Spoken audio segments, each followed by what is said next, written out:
Hello, শুভ দুপুর আমার সকল বন্ধুদের। আর সঙ্গে কালী পুজোর অনেক অনেক শুভেচ্ছা। সবাই কিন্তু বাজি ফাটিয়েও আনন্দ করো, কিন্তু সেফলি, কারণ এই সময় অনেক রকমের দুর্ঘটনা ঘটে যায়।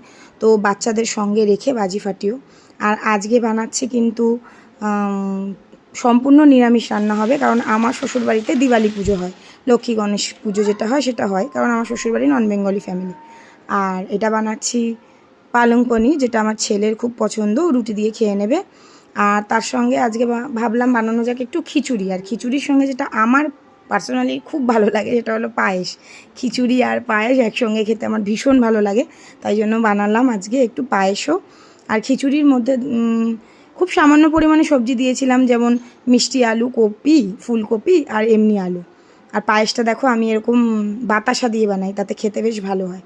আর তোমরা নিশ্চয়ই জানিও যে কাদের এই খিচুড়ি পায়েস কম্বিনেশনটা খেতে ভালো লাগে।